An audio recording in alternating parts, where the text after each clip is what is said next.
What's up again, guys? Yeah, it's me, your friendly neighborhood Dova Kid, and welcome back to Let's Play Divinity Original Sin 2. And before we begin, be sure to hit on the subscribe button for more great videos. Alright, in my previous episode, I've dealt with the Temple of Duna, God of the Dwarves. Today's gonna be for Tir-Cendelius, God of the Elves, which is the last temple on my list, but the start of my new arc on other significant quests before entering the Lunar Gate. This episode is packed with awesome fights, and let's start it against a magnificent beast, the last of its kind. Take note, don't bother persuading it. It's impossible.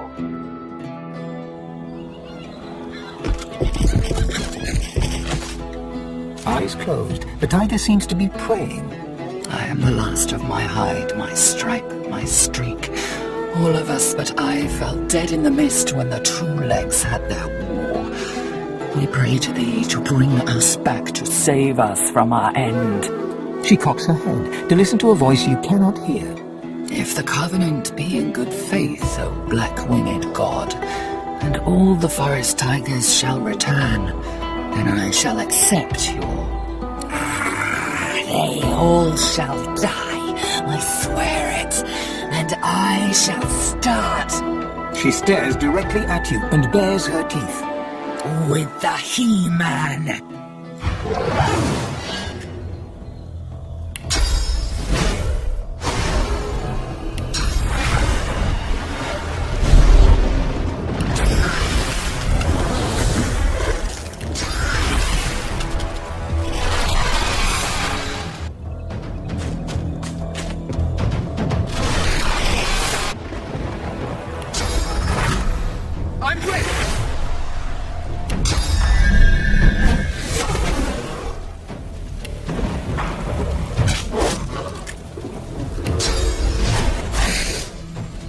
Stranger, you must help us. I beg of you.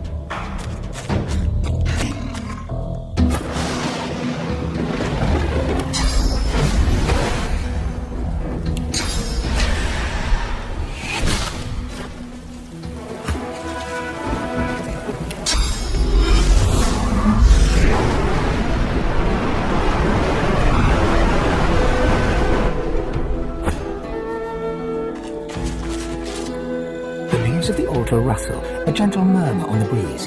You lean in, a sweet smell wafting around you, the smell of fresh wood, of blooming flowers, of a gentle summer's night. The scent fills your mind, and your vision starts to swim. You blink, but find yourself standing in a dark glade.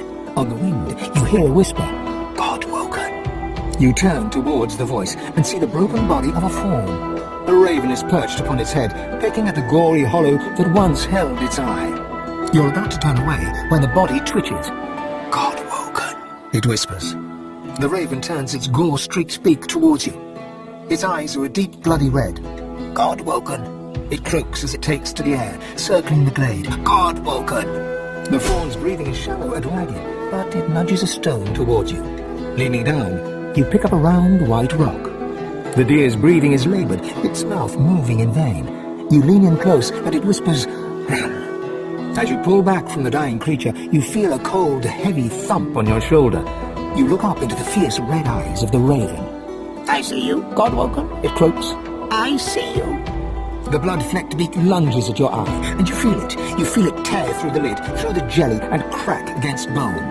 You stumble back, grasping at your face. Your eyes are fine, but the altar is changed, with the crescent moon hacked into the wood. As you leave, you can't shake the dull, thudding ache in your eye. Tir-Cendelius, God of the Elves, is aligned with the moon. Okay, back in episode 45, I mentioned that though I discovered the waypoint here, this will be my last stop. Cause two key figures are here, Bishop Alexandar and the Mother Tree.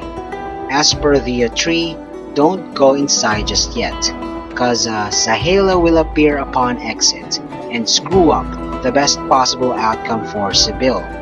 You must first deal with the Shadow Prince. happens, but that's for another episode. Anyway, as per Alexander, the quest is seeking revenge, and the Avenger is Gareth. Yes, he's back and I'm gonna side with him. Cause besides the pleasure of finally ending Alexander's weak god-woken ass, favoring Gareth simply gives you more EXP and loot. Furthermore, back in episode 44, I've agreed to bring Alexander's head to the Sallow Man. By the way, in that same vid, I've safely escorted Delorus, but here, he's gonna go down with his weakling master. Have you been to the temple of Zol Stissa? Is the King's Knight safe? Is Zol Stissa's chosen champion safe? Good news, at least for now. I thank you for your kindness. Shall we pray together? He lowers his head, closes his eyes, and silently begins to pray.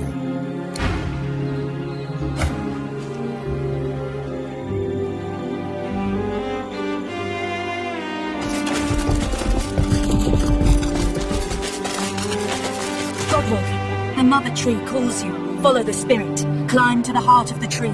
The mother awaits.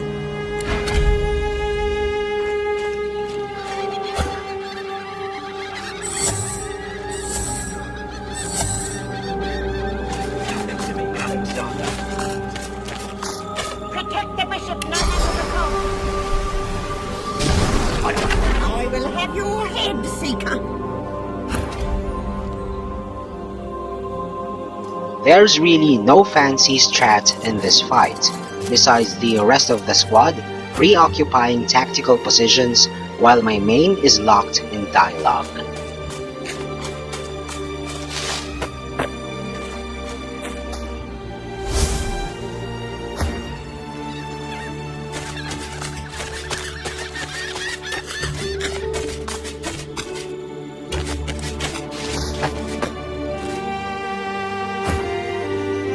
Be at ease, Magisterum.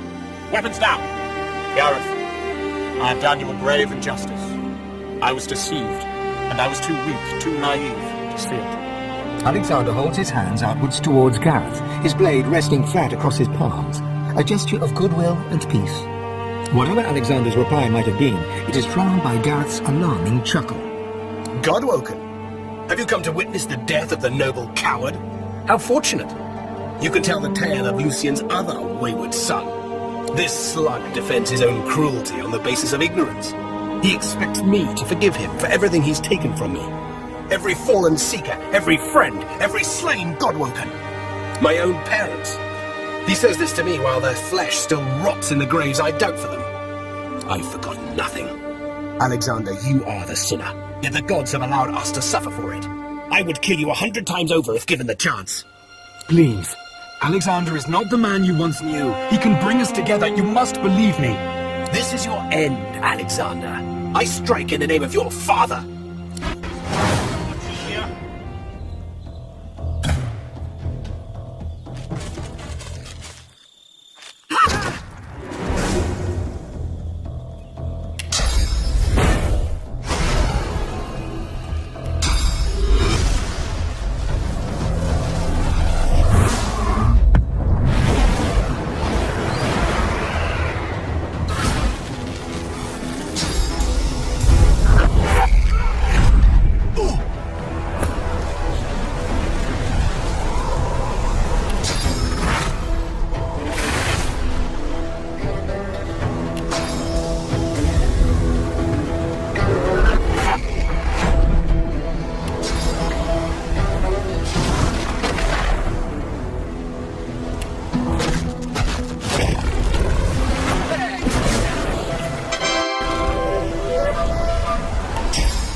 feel awake for the first time, reborn. I no longer have to wonder. I see for the first time. I see you. I see myself. And I see my future. So clear. So very my own. Not Lucian's. Mine.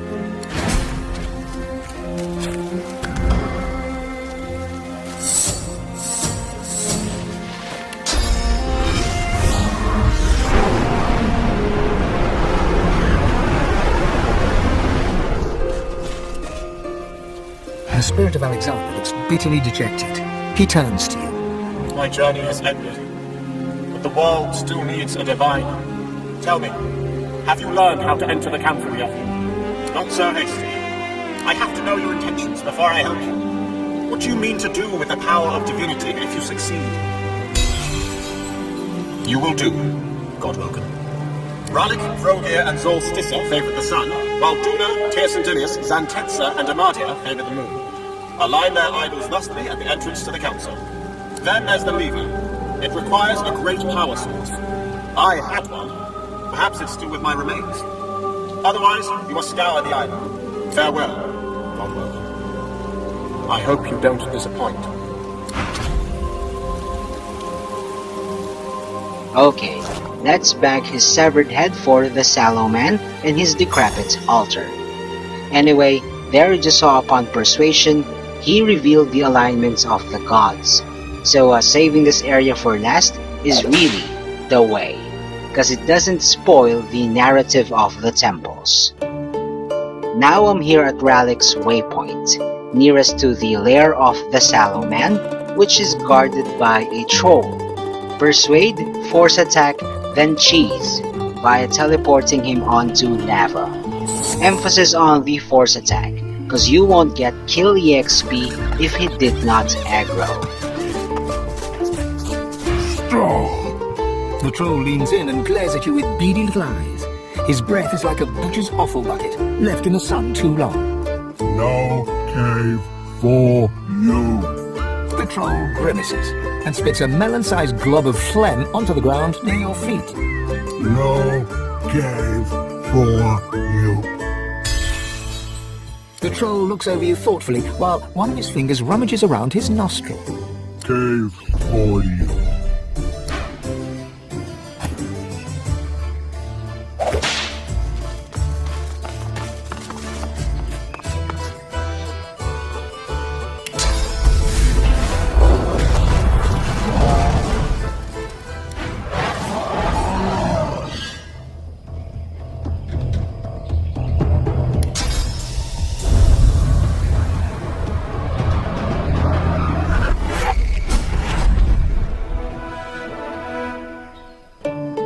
The spirit of the troll stands before you. He attempts to pick up a nearby rock and frowns with confusion as his ghostly hand passes right through it. I can't cave in return for sack of meat. Each day you sack, and each day I stand here. I no feel hungry anymore. I no feel anything.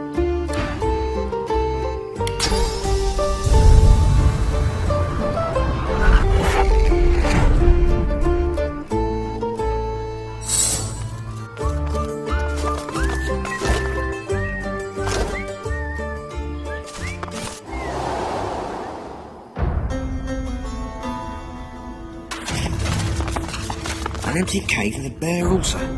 Strange. The altar before you seems relatively bare. There is no inscription to a god and no offering placed. All you can see is a smear of blood on its surface and a hollow that seems to call for something. You feel a sense of relief wash over you, of hunger satiated. For now, as you watch, the rock wall behind the altar starts to bleed, to dissolve, to evaporate into nothing. After a few moments, it is gone entirely. So far, all my vids here in Act 3, I've initially posed as Elmira's minion, to side with the Black Ring instead of the Divine Order. But in truth, it's neither, cause you know, in the end, I've force attacked the crap out of the Black Ring for the sweet kill EXP. So, the Sallow Man should be hostile against me, for decimating his entire army. But no, cause as I've mentioned earlier, I promised him Alexandar's head. which I delivered. In fact, he's gonna reward me with a new tag of my choice, but in exchange for one of my old tags, which is gonna be random. So, you may need to reload the game until he swaps out the tag that you want to replace. In my case, I have Barbarian and Soldier. And so far, Barbarian is just pointless. So, I'm gonna swap it for Jester, which kind of fits my tune, cause his voice is set on Trickster. As per my strat in this battle, yes, you heard it right, once the tag exchange is over, I'm gonna whack him too. So, Divine Order, Black Ring, it doesn't f***ing matter, cause this island's gonna be their shared graveyard. Anyhow, though I can simply cheese this fight with lava, like earlier on the troll, that's not gonna be the case. Instead, I'm gonna show you the massive damage potential of the Pyroclastic Eruption Geomancer spell. Cause if the scopes or radii of the projectiles/explosions overlap or intersect, the damage will stack. So by all means, I'm gonna lure and keep Sallow and 2 of his minions on the middle platform to guarantee 3 overlapping explosions. By the way, for the rest of the squad to avoid Sallow's nasty plague debuff, I'm gonna trigger the fight alone and pyramid them in a little bit later.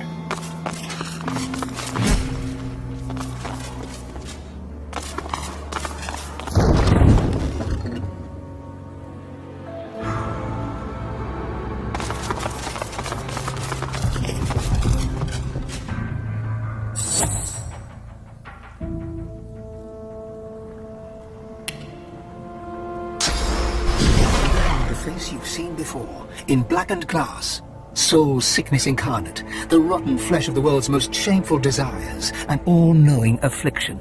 This is the God King's pallid envoy, walking the world as the Sallow Man.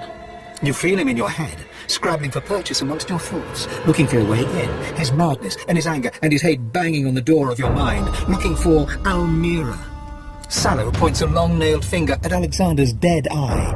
Sickly waves of emotion wash from him. You feel like you've eaten a rock, but you think you recognize the feeling. It's love, or at least a form of love. Sallow thrusts his nail forward and skewers Alexander through the eye socket. He raises Alexander's head and looks him in the one remaining eye. Then, slowly and deliberately, Sallow begins to eat. An acid joy assaults your senses as the Sallow Man devours the memories of the Bishop Divine, the son of Lucian, the God-woken, who shall never be divine. And you realize that Sallow is not a man, but the twisted remains of what was once an elf. A sick glee emanates from the Sallow mind, and in an instant you know what is on offer. A new you, an improvement on the old, on the tip of his finger, ready to be granted. You need only say the word. He grins and holds his hand towards you. You feel yourself change. You feel a new self rising. A playful you, light-hearted and armed with a rapier wit. But then the Sallow Man's grin becomes a snarl, and his outreached hand grasps at you, grabs hold of a part of you, and pulls. And with a rending, tearing sound that seems to fill the whole wide world, your inherent barbarity, as much a part of you as was your heart, is torn away, and you are left bereft. And as the Sallow Man releases you, you hear the wordless question, "Are you not happy now?" Sallow laughs inside your head. He stares into your brand new soul and shows his hand. He lets you know that he has something that you seek, something important. Sallow gives you a long look. The tendrils of his mind snap about yours, but they do not probe. With difficulty, he summons the power of his speech. Are you sworn? His cruel, scraping, booming laughter echoes inside your mind as he shows you images of your torture and ultimate death. Time to die. God woken.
just as I'd planned. Precisely, old woman.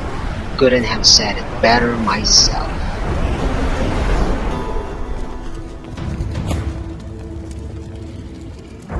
Take this key from the Reaver's corpse.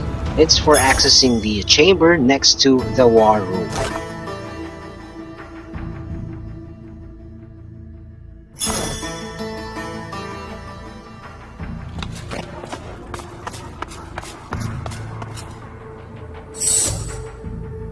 You gaze into the mirror, and you see a red lizard. Is that Sadher? I must see her. Step aside, please, and let me look into the mirror. Thank you. Now, let's see what visions this dark glass weaves. I see her. She's in a city. There's a great cathedral. Arcs. She's in the city of Arcs. I recognize the cathedral from paintings in my palace. I know where Sadher is. And once I leave this island, god or no god, I will find her.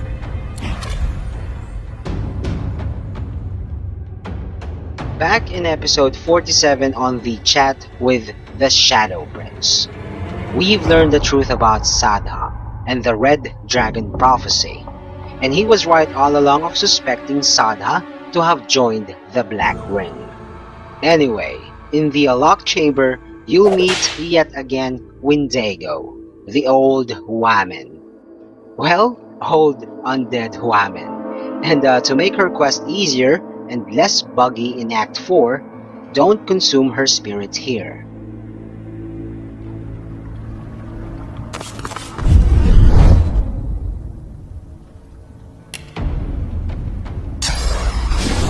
Oh, God, Woken, such a pleasure.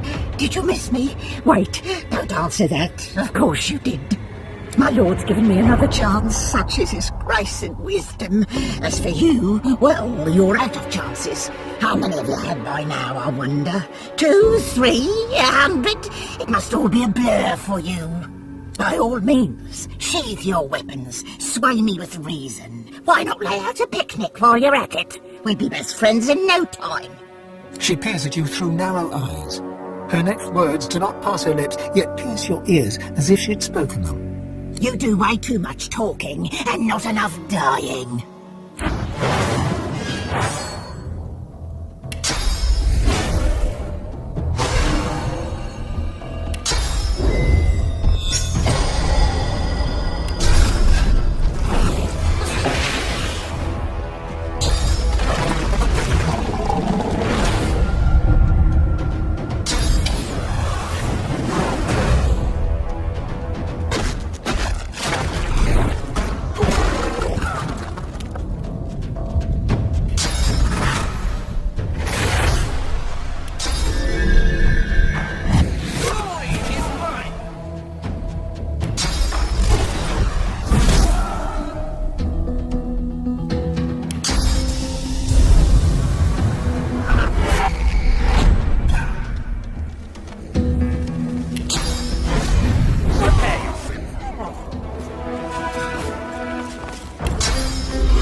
Every time, God weapon. Why can't I just kill you? It doesn't matter. He'll fetch me like he always has. He won't deny me his glory, his presence, his scent. Has he not simply told you by now? Are you sure you're God-woken? That head of yours is awfully empty for a wannabe divine. Shouldn't you be wise or something?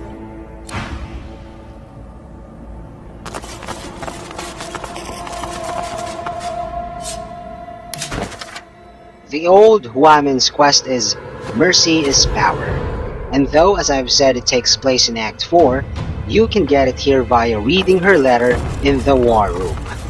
But before that, I'll show you where to loot the second part for crafting the Sworn Breaker.